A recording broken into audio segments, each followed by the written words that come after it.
Olá, crianças, tudo bem? Eu sou o professor Carlos Lima e estou aqui novamente com vocês. Lembra do nosso projeto que nós estamos trabalhando? O projeto Consciência Negra. Nós precisamos ter consciência, respeito, gostar das pessoas independente da sua cor, independente de como elas são fisicamente. Porque nós temos que observar que o mais importante é aquilo que nós temos dentro de nós, como vocês observam aí, ó.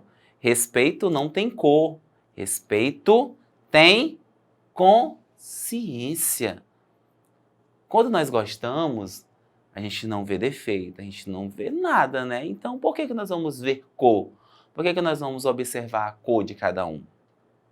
Não precisa, né? Porque a nossa cor são todas as cores. Nós temos todas as cores em nós. Basta nós olharmos com o olhar do nosso colega, do nosso irmão, do nosso amigo, do nosso vizinho, da pessoa que está ali ao meu lado, em todos os momentos. Então, quando nós gostamos, nós não vemos cor, nós não vemos religião, nós não vemos nada disso. E nós dizemos, sabe o quê? Show ao preconceito, show a você achar que você é melhor que alguém por uma cor de pele.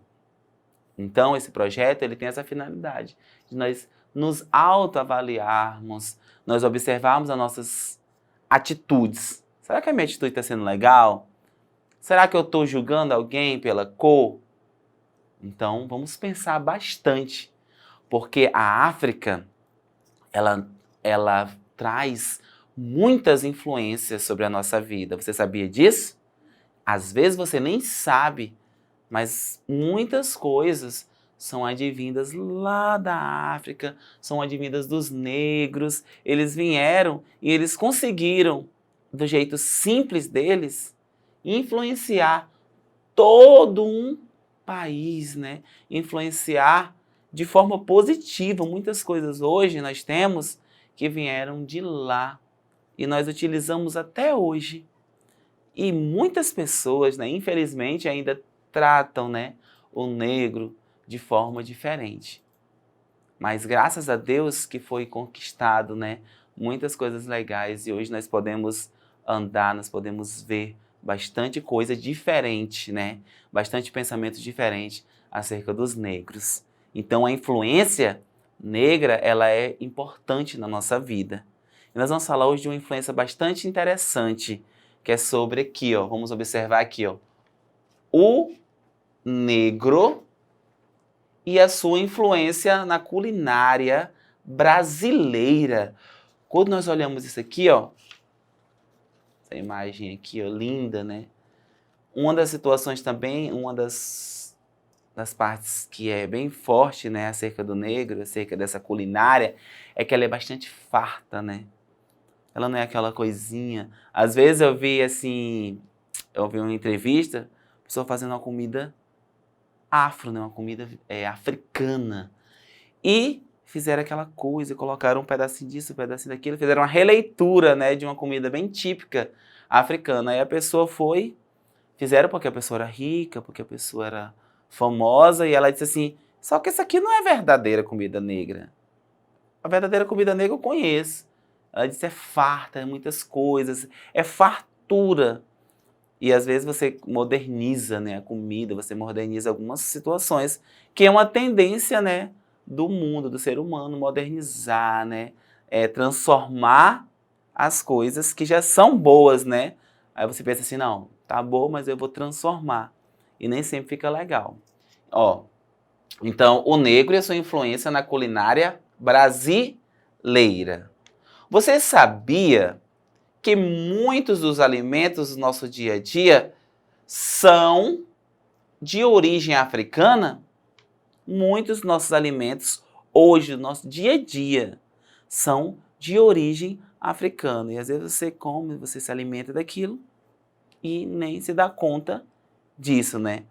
Eu já vi algumas pessoas falando assim, eu não tenho descendência nenhuma, eu não tenho envolvimento nenhum com a África, eu não tenho descendência nenhuma negra. Nada me influencia. mas influencia sim. Você vai ver em algumas situações que você nem imagina. Ó, vamos continuar aqui a nossa leitura. Podemos citar o azeite de dendê, a pimenta malagueta, o feijão preto e o quiabo. Ah, professor, já está ficando parecido, ó. Porque azeite de dendê eu sempre como em alguns alimentos, né? A pimenta, então, e o feijão tá diariamente, né? Às vezes o preto nem sempre, mas sempre que possível, né? Está na nossa mesa, né? Então, será que tem influência ou não tem? Tem. Além disso, os negros nos ensinaram a fazer o vatapá, o caruaru, o mungunzá, o acarajé, o angu e pamonha. Foram os negros também que nos ensinaram a fazer pratos com camarão seco e usar as panelas de barro e a colher de pau. Você já viu alguém cozinhando com panela de barro? Será que fica bom? O que você acha? Será que você já viu? Antes, quando eu era criança, eu ficava... A minha tia fazia muita comida, né? Às vezes, na panela de barro. E eu digo, como que vai fazer na panela de barro? Vai ficar gosto de barro. Eu pensava que ia ficar com gosto de barro. A gente não eu não achava... Eu não vou comer essa comida na panela de barro. Só que é uma panela, né? Feita por pessoas que sabem fazer.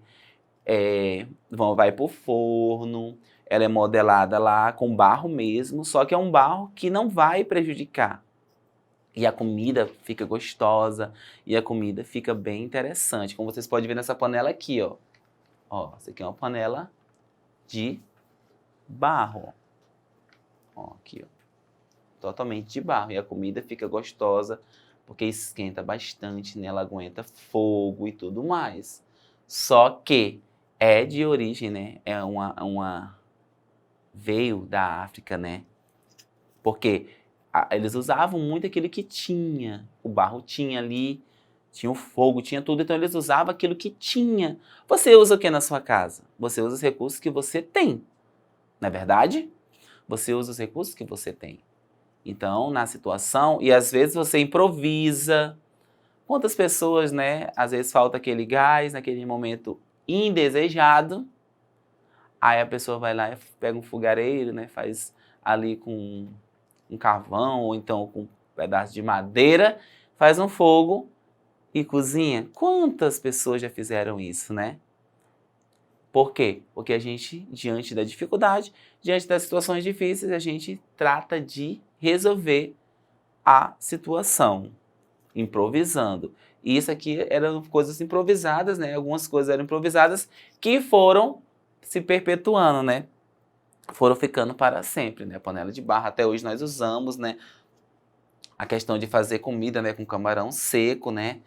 E a colher de pau, né? Eles tinham a madeira ali, acredito que no início de tudo era madeira mesmo, eles pegavam a madeira, limpavam ali e tinham que mexer as suas panelas, não é verdade?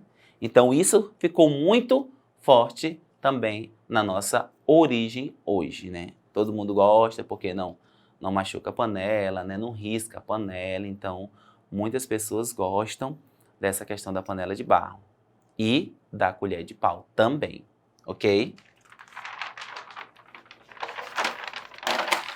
Agora esse assunto aqui, ó, que tem algumas versões diferentes. Eu trouxe a versão mais recente da história, ok? Trouxe uma versão mais recente, mas a outra versão também, muitas pessoas, elas creem, né, acreditam na outra versão. Vamos ler aqui comigo. A verdadeira história da feijoada. Ainda há muita gente por aí que acredita que a feijoada nasceu da mistura de feijão, água e restos dos porcos que eram dados pelos senhores aos escravos. Mas, atualmente, essa versão da história tem sido contestada pelos nossos historiadores, pessoas que pesquisam sobre a história do Brasil. Sabem por quê? Ó, porque eles descobriram que, naquela época, tanto os senhores do engenho como os escravos tinham uma alimentação pouco nutritiva.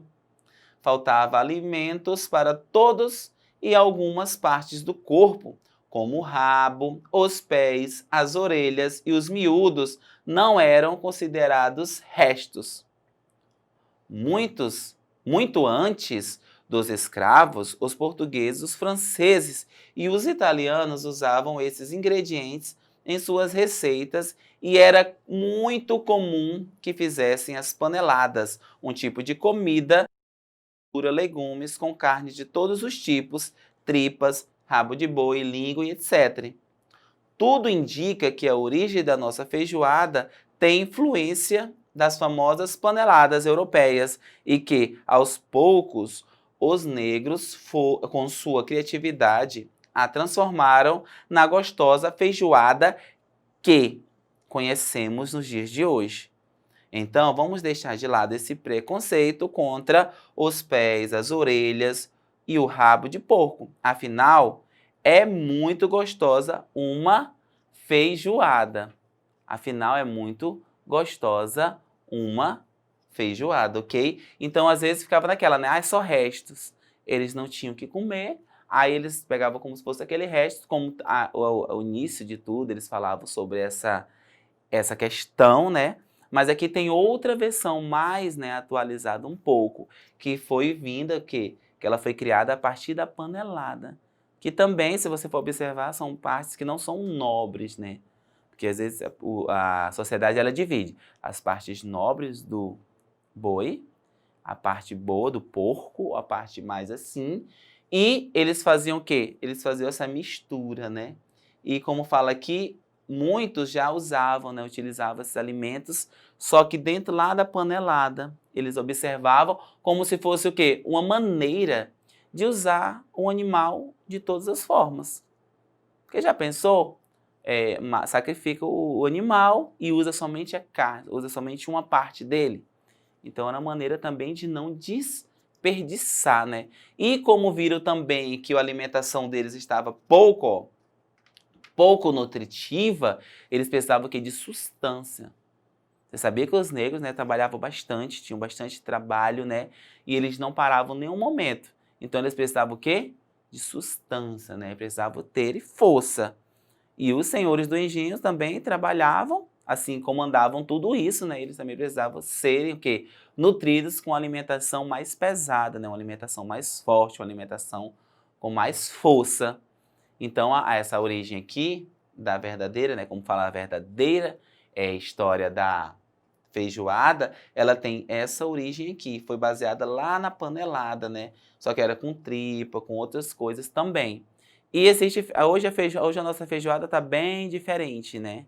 A nossa feijoada continua com os restos, continua, só que está mais sofisticada, né? Como eu falei, tá melhorada e tudo, aí colocaram algumas coisas, incrementaram o couve, né? Incrementaram também a laranja para ajudar lá na digestão e foi se modificando, mas não deixa de ser a nossa panelada.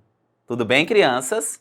E uma coisinha aqui, ó, não esqueçam, para vocês acessarem essa aula e outras aulas, vá lá na nossa plataforma Eduque, como está aqui na telinha de vocês.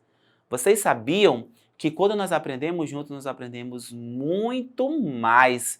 Vá lá, veja. Ah, eu não entendi direito, reveja novamente e você vai crescer bastante nos seus estudos. Tudo bem, crianças? Até daqui a pouco. Tchau, tchau e até mais.